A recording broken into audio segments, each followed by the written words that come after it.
Salam Bapak Ibu dan selamat bertemu kembali di YouTube saya, Pendeta Rudolf H. Pasaribu Channel. Dengan dan lewat channel ini saya komit untuk senantiasa menyebarkan pengajaran firman Tuhan karena saya percaya berlandaskan Yesaya pasal 55 ayat 11 bahwa firman Tuhan yang saya dan Bapak Ibu saudara-saudara semuanya juga ikut sebar lewat apapun, termasuk lewat khotbah ini, tidak akan kembali dengan sia-sia, tetapi akan bekerja sendiri lewat kuasa dan berkat urapan Roh Kudus.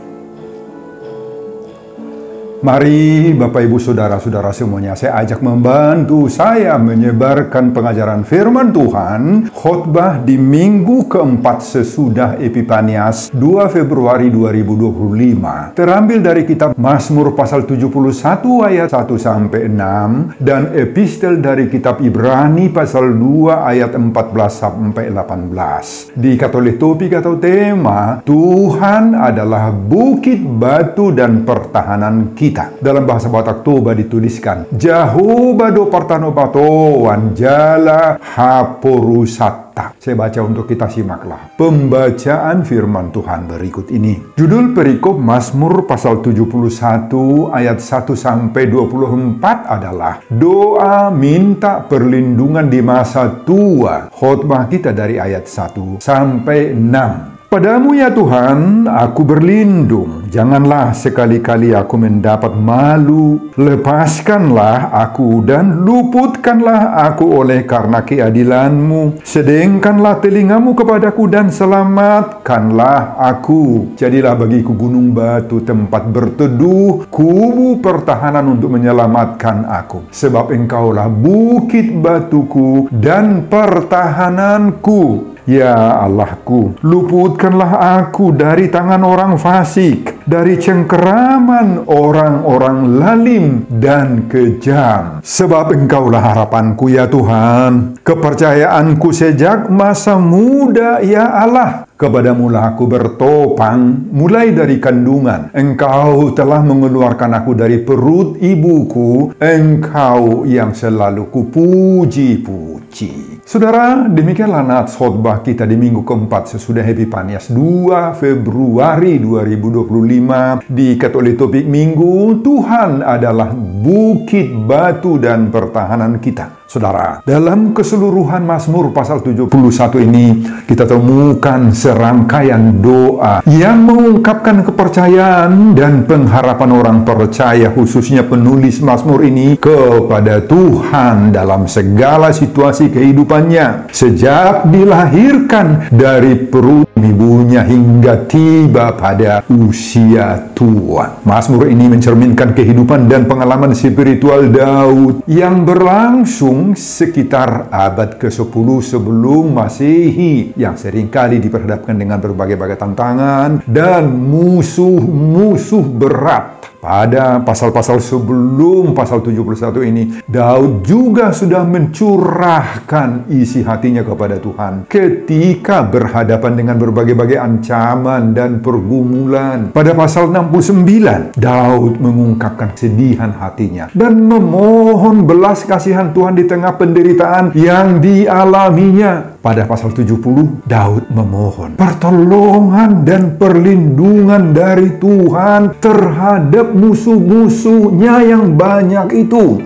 Dan kemudian pada pasal 71 khotbah kita ini, Daud melanjutkan doa permohonan agar dia diberi lindungan, diselamatkan Tuhan. Dan kemudian Daud juga menyaksikan bagaimana hebatnya, kuatnya kuasa dan penyelamatan Tuhan baginya. Saudara, khusus pada nats khotbah kita ini, Daud menyaksikan siapa pribadi Allah dan apa kuasa Allah itu, dan bagaimana Tuhan menyelamatkan orang-orang percaya. Judul Mazmur pasal 71 ini menarik Bapak Ibu, indah sekali. Doa minta perlindungan di masa tua. Saudara, manusia menghadapi 4 periode kehidupan. Mulai dari pertama, lahir. Kedua, masa remaja atau pemuda-pemudi. Ketiga, masa tua. Dan keempat, mati, meninggal dunia. Saudara, keempat-empat masa ini memiliki keunikan, keindahannya masing-masing. Masa ketiga khususnya, yakni masa tua, dianggap sebagai masa yang penuh kegelisahan oleh penulis Mazmur 71 ini. Ia merasa ketika sudah tiba pada masa tua, kekuatannya sudah habis. Sudah lemah, tak berdaya lagi. Bahkan betapa pedih dan menyakitkan saat tua karena sudah disepelekan oleh banyak orang.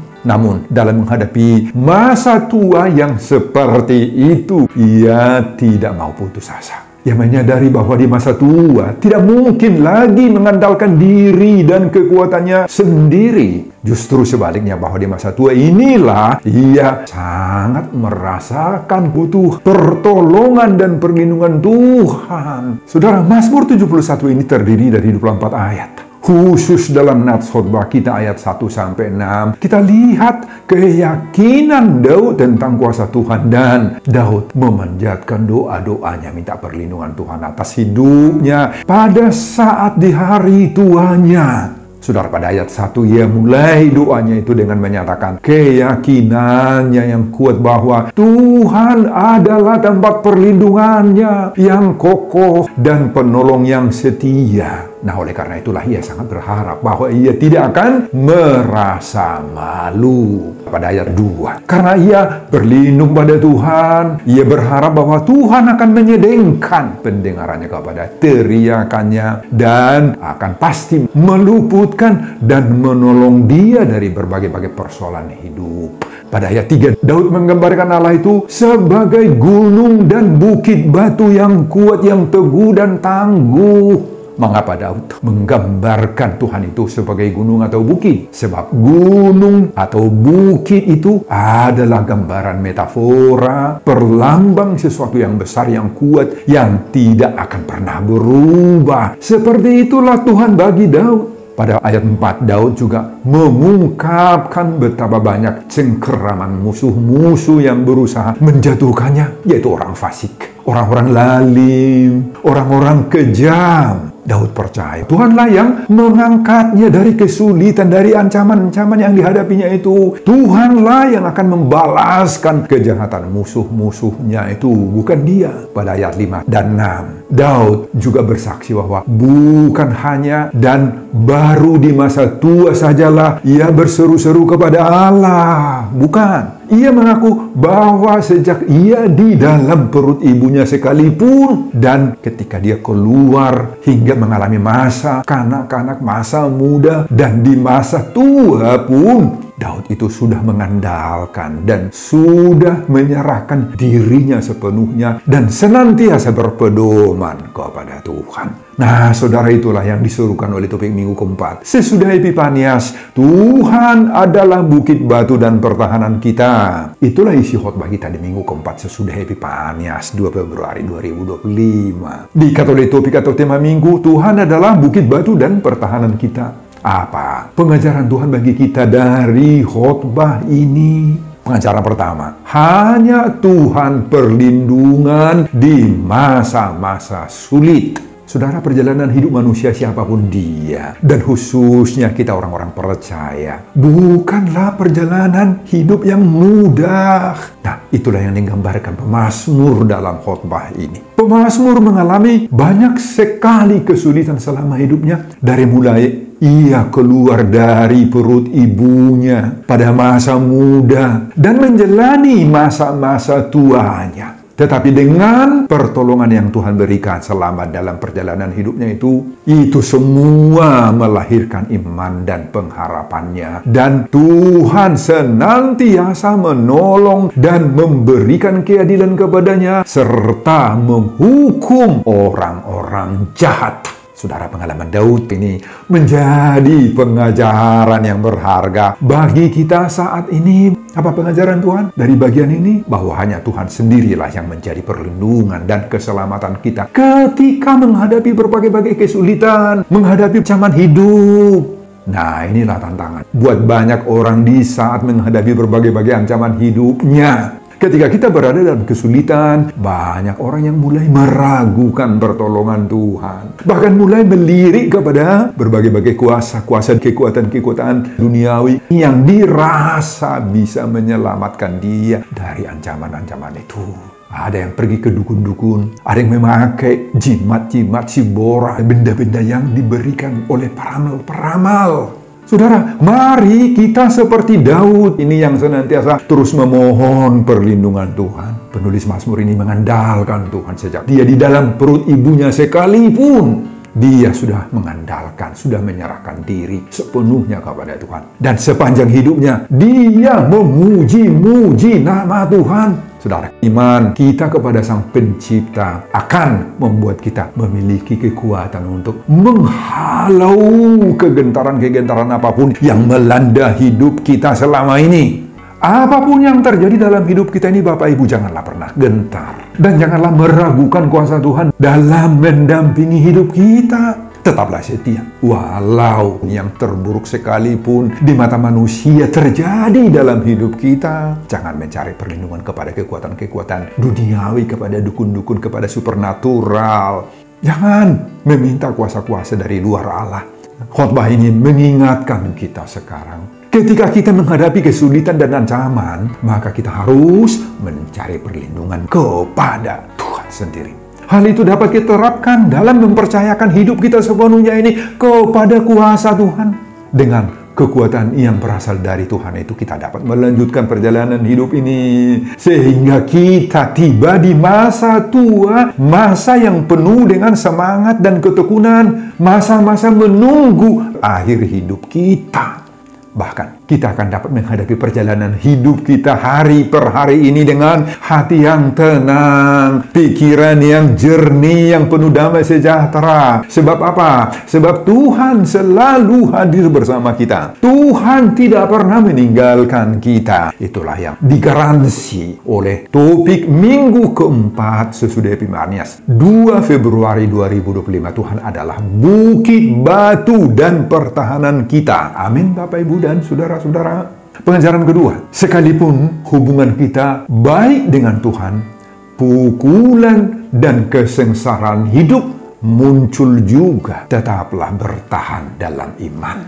Saudara, hidup penulis Mazmur 71 ini mengalami kesengsaraan besar selama berpuluh-puluh tahun di bumi ini, sehingga hidupnya dipenuhi duka, air mata, dan ratapan. Penulis Mazmur ini bersaksi, sekalipun dia telah memelihara hubungan akrabnya dengan Allah sejak mulai dari kandungan ibunya, kemudian keluar dari perut ibunya, dan seterusnya menjalani masa-masa muda hingga ke masa tuanya di ayat 6, berbagai aniaya, sakit, penyakit, malapetaka, dan pencobaan telah memperbanyak uban di kepalanya, Bapak Ibu. Semua musuh dan kesusahan-kesusahan terus mendera hidupnya. Ayat 1, ayat 2, ayat 18. Dan tidak hanya sampai di situ, dia juga dipermalukan, diejek, dicaci maki oleh orang fasik, orang-orang lalim, dan orang-orang kejam. Ayat 1, ayat 4. Tetapi dalam menghadapi semuanya itu, Bapak Ibu, tetap bertahan dalam iman. Daud itu tetap berseru-seru kepada Tuhan, dan seruannya minta pertolongan kepada Tuhan itu didengar Tuhan. Tuhan menyedengkan telinganya sehingga dia selamat. Dan pengalaman di masa lalu yang penuh dengan berkat-berkat Tuhan inilah sekarang mendorong Daud minta lagi kepada Tuhan agar dapat hidup lebih lama lagi, sehingga dia bisa menjadi berkat kepada sesamanya. Nah, Bapak Ibu dan saudara-saudara, dari pengalaman pemazmur ini ada beberapa hal penting yang perlu kita tarik, kita aplikasikan, terapkan dalam hidup kita. Apa? Pertama, hidup saleh, iman yang baik, hubungan atau relasi yang terpelihara dengan Tuhan itu tidak menjamin bahwa hidup kita ini akan adem-adem saja, tidak akan menghadapi permasalahan lagi, tidak menghadapi tantangan dan persoalan hidup lagi. Oh, tidak menjamin itu, Bapak Ibu. Bahkan kesalehan kita pun tidak meniadakan kesengsaraan dan penderitaan hidup lagi. Enggak. Saudara, ini perlu kita sadari dan kita camkan ya. Meski kita sudah berusaha hidup saleh, berdoa setiap hari, setiap saat kita menyerahkan diri kepada Tuhan, kita beribadah dengan tekun. Mungkin juga kita terjun sebagai pelayan-pelayan gereja. Tetapi berbagai-bagai ancaman hidup kita alami juga, banyak terpaan-terpaan terhadap hidup kita terjadi. Oleh karena itu, jangan bersungut-sungut kita Bapak Ibu pada saat sedemikian terjadi. Jangan menggerutu, jangan meninggalkan Tuhan, menghentikan doa-doa, jangan kamu stop ibadah, jangan menyalahkan Tuhan dan saudara-saudaramu, jangan. Di saat-saat seperti itu, mari serahkan dirimu dan permasalahan hidupmu tadi itu kepada Tuhan. Kedua, sadarilah dan jangan merasa dirimu kecil. Semakin kita hidup saleh, beriman, dan banyak berbuat baik, jangan terkejut. Akan ada juga yang berusaha mempermalukanmu, mempermalukan kita, mengejek kita, mencaci maki kita. Banyak orang-orang fasik, orang-orang lalim, orang-orang kejam di sekitar hidup kita ini Bapak Ibu. Makanya jangan surut kita dalam iman, dalam praktik-praktik rohani. Ketiga, jika Tuhan masih mengizinkanmu hidup, ajarkanlah pengalaman indahmu ketika mendapatkan berkat-berkat Tuhan itu kepada anak-anak, kepada cucu-cucu, dan kepada angkatan-angkatan generasi berikutnya. Kapinoparmu. Ingat, dalam menghadapi semua itu Bapak Ibu, Tuhan adalah bukit batu dan pertahanan kita. Sebagaimana topik minggu keempat sesudah Epifanias 2 Februari 2025. Amin Bapak Ibu dan saudara-saudara. Pengajaran ketiga, dalam segala hal Tuhanlah gunung bukit batu kita. Jangan takut terhadap apapun. Saudara, prinsip yang menjadikan Allah itu sebagai gunung tempat berteduh, kubu keselamatan, dan bukit batu, serta pertahanan selama berada di dunia ini membuat Daud merasa damai sejahtera, penuh sukacita dalam menjalani dunia yang terasa kelam, gelap, dan tidak aman ini. Saudara, ini mendorong kita juga. Metafora kehadiran Allah sebagai gunung batu, kubu pertahanan, bukit batu, dan keselamatan kita. Nah, itu menggambarkan bahwa kekuatan dan kuasa Allah itu sangat-sangat besar, sangat-sangat kuat. Tidak tergoyahkan. Dan tidak akan berubah-ubah sepanjang zaman. Untuk mendampingi hidup diri Daud, hidup diri saya, hidup diri Bapak Ibu dan saudara-saudara. Hidup kita semuanya. Dan keyakinan seperti ini sering kita temukan dalam perikop-perikop lain selain dari Mazmur 71 ini. Dalam Mazmur pasal 18 ayat 2, contohnya lagi, di sana Daud berseru, "Ya Tuhan, bukit batuku, kubu pertahananku, dan penyelamatku, Allahku, gunung batuku, tempat aku berlindung, perisaiku, tanduk keselamatanku, kota bentengku," kata Daud di sana. Demikian juga Mazmur pasal 27 ayat 1, "Tuhan adalah terangku dan keselamatanku. Tuhan itu benteng hidupku. Pada siapakah ku akan gentar?" Oh Bapak Ibu dan saudara-saudara, inilah juga yang membuat kita harus kuat, harus kokoh, harus teguh ketika kita digoncang oleh ledakan-ledakan bom-bom kehidupan, peluru-peluru, dan pisau-pisau tajam yang mengancam hidup kita. Baik itu mengancam dari sudut ekonomi, dari sudut keuangan, ancaman pada rumah tangga, parianak konon, pekerjaan, usaha-usaha yang kita sedang jalankan. Banyak ancaman Bapak Ibu. Nah, ketika semua itu ditujukan kepada kita, kepada saudara, kepada Bapak Ibu, maka kita harus lari secepatnya, berlindung kepada gunung tempat berteduh, berlindung kepada kubu keselamatan dan bukit batu serta pertahanan kita, yaitu Allah, Yesus Kristus, Roh Kudus, sehingga kita akan selamat, Bapak Ibu. Ketika kita merasa terancam oleh situasi di sekitar kita, ingatlah bahwa Tuhan sudah sedang menunggu-nunggu kita. Dialah gunung batu kita. Dia tidak akan pernah menolak kita sehingga kita dapat menghadapi segala ancaman-ancaman dengan tenang. Sebagai gunung batu yang teguh, Bapak Ibu, Tuhan memberikan kedamaian yang mendalam, yang kuat, yang abadi kepada kita. Dalam kesibukan dan kekacauan hidup, kita tidak akan pernah goyah lagi. Kita dapat menghadapi segala sesuatu dengan keyakinan, dengan penuh damai sejahtera. Kita dapat mengatasi rasa takut dan dan kecemasan yang menghantam menekan kita. Kita bisa dapat mengatasinya, Bapak Ibu.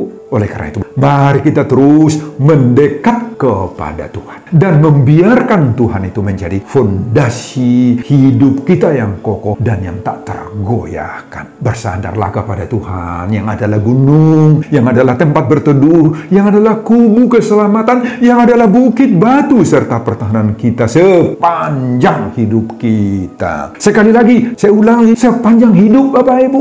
Artinya, jangan hanya pada saat ketika sudah uzur, sudah tua, sudah habis tenaga kuasa atau jabatan kita bersandar kepada Tuhan. Enggak. Sepanjang hidup, yakni berarti sejak masa-masa kita dilahirkan. Dalam perjalanan hidup, melewati masa kanak-kanak, masa muda, masa cerah, masa yang penuh daya, penuh kuasa, masa-masa produktif, hingga sampai tiba kepada masa tua dan masa uzur. Itulah yang disebut di sini sepanjang masa. Tetaplah jadikan Tuhan adalah bukit batu dan pertahanan kita, sebagaimana topik minggu keempat sesudah Epifanias 2 Februari 2025. Amin, Bapak Ibu dan saudara-saudara.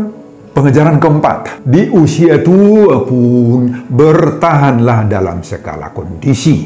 Saudara, menjadi tua tidak berarti menjadi tidak berguna. Sebaliknya justru menjadi tua dapat berarti menjadi dewasa, makin matang, lentang dalam bahasa Batak Toba. Kita akan semakin banyak mengabdi, banyak melayani, menjadi berkat bagi orang lain dan menikmati berkat-berkat itu sendiri bagi diri kita sendiri hingga kita tiba di penghujung dan akhir hidup kita. Itulah arti tua, arti uzur. Memang Bapak Ibu, banyak hal-hal yang sungguh ironis dalam hidup ini. Contohnya, ketika kita masih pada umur muda, yakni umur-umur pertumbuhan, bertumbuh dalam usia, bertumbuh dalam pendidikan, bertumbuh dalam karir, bertumbuh dalam pekerjaan, dan lain-lain, maka kita sering tak sabar menunggu kapan kita tiba pada masa dewasa. Nah, ketika kita tiba pada masa dewasa, yakni saat-saat segala sesuatu dalam hidup kita ini sedang berkembang secara maksimal, berkembang dalam karir, dalam pendidikan, dalam usaha, tiga-tiga, dan bisnis, berkembang semuanya. Mulailah kita berpikir, semoga jangan dulu tiba pada usia pensiun, jangan dulu purna bakti, jangan dulu tiba pada usia uzur.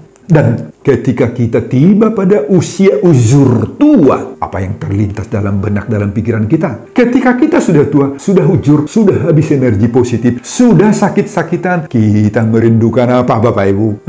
Kembalilah niat kepada masa muda yang lalu. Nah, sungguh ironis sekali. Itulah pikiran-pikiran kemanusiaan kita. Oh, Bapak Ibu dan saudara-saudara, usia mungkin bisa menjadi pembatas bagi kita untuk berproduksi, berkarya secara maksimal. Sebab ada batas-batas untuk tiba pada masa-masa pensiun, purna bakti sesuai dengan aturan yang ada. Tetapi tidak seperti itu bagi Tuhan. Tidak seperti itu bagi Tuhan, Bapak Ibu. Sekali lagi, berapapun usia kita, Tuhan tetap menghendaki dan menjanjikan kasih dan kesempatan kepada kita untuk terus berbuah, berkarya, berproduksi. Tuhan akan tetap bisa memakai kita secara luar biasa tanpa melihat berapapun usiamu, berapapun umurmu, Bapak Ibu. Sekarang lihat pemazmur ini. Dia hendak menjadikan hidupnya berarti bagi Tuhan hingga masa tuanya. Pemazmur rindu masa tuanya menjadi masa-masa yang produktif untuk terus memberitakan pribadi dan karya Tuhan yang telah dinikmatinya. Bahkan sejak masih di perut ibunya sudah menikmati kasih Tuhan. Kemudian lahir menjadi dewasa dan hingga tua sekalipun.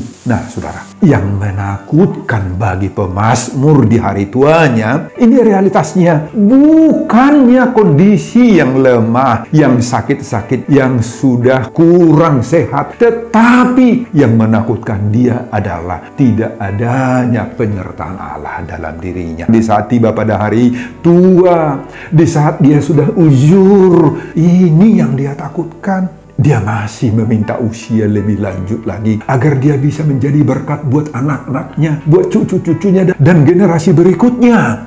Nah, Bapak Ibu dan saudara-saudara, khotbah ini mengajar, menyadarkan, mendorong kita sekarang agar kita menerima dengan ikhlas, bahkan dengan sukacita penuh syukur setiap masa-masa hidup dalam hidup kita yang kita jalani ini. Berapapun usia kita sekarang, Dia atau Tuhan minta agar kita berjalan menuju kehendak-Nya. Dan kita siap menerima setiap pergumulan yang Dia izinkan, Tuhan izinkan terjadi dalam hidup kita seiring dengan kekuatan yang Dia sediakan bagi kita. Ketika kekuatan kita lemah, makin lemah, dan kesukaran-kesukaran hidup di usia lanjut makin parah. Nah, kita harus mengingat kembali tuntunan Allah pada masa lalu dan terus berharap kepada Tuhan itu. Tuhan itu akan selalu menjadi pelindung, penolong bagi kita. Dia akan menjadi penopang pada akhir-akhir hidup kita ini. Dan ketika kekuatan jasmania kita sudah berkurang dan ternyata sudah saatnya Tuhan mengizinkan tiba pada detik-detik terakhir dalam hidup kita ini terjadi, kita menghembus nafas terakhir lewat kematian. Nah, sebelum itu terjadi, serahkanlah hidupmu pada Tuhan. Pesankan kepada anak-anak, cucu-cucumu, saudara-saudaramu, ketika di saat-saat seperti itu sudah tiba dan kamu mungkin tidak bisa lagi berdoa sendiri, biarlah anak-anak, biarlah cucu-cucumu, kerabatmu, jangan lupa berdoa bagimu di saat-saat kamu sedang berjuang dalam menghembuskan nafas terakhirmu. Percayalah, di saat-saat seperti itu Tuhan ada bersamamu. Sebagaimana ayat 12, ayat 18. Dan malah para malaikat kudus Tuhan akan membawa kita menghadap Dia di sorga. Sebagaimana Lukas 16 ayat 22 toh. Itulah buktinya bahwa Tuhan adalah bukit batu dan pertahanan kita. Jehovah do Partanopatu ajalah Hapurusata. Sebagaimana topik minggu keempat sesudah Epifanias 2 Februari 2025 ini. Amin, Bapak Ibu dan saudara-saudara. Sebelum saya mengakhiri khotbah ini, kembali saya mengajak Bapak, Ibu, dan saudara-saudara untuk membantu saya menyebarkan firman Tuhan khotbah di minggu keempat sesudah Epifanias 2 Februari 2025 dari Mazmur pasal 71 ayat 1-5 ini, agar semakin banyak orang percaya bahwa Tuhan adalah bukit batu dan pertahanan kita. Jauh bado Partanopatu ajalah Haporusata, termotivasi lewat khotbah ini. Simak juga video-video khotbah saya yang lain agar Bapak, Ibu, dan saudara-saudara memiliki sentuhan dan pemahaman rohani yang semakin diperkaya. Buka di YouTube saya, Pendeta Rudolf H. Pasaribu Channel. Selamat mengikuti ibadah minggu keempat sesudah Epifanias 2 Februari 2025 buat kita semuanya. Tuhan Yesus memberkati kita. Salam Horas. Amin. Bapak, terima kasih untuk firman-Mu yang begitu indah dari Mazmur pasal 71 ini. Mazmur ini Tuhan sungguh-sungguh menguatkan kami semuanya pendengar khotbah ini. Baik orang yang masih kecil, masih muda, remaja, dan orang-orang yang sudah tua sekali, sudah ujur pun Tuhan.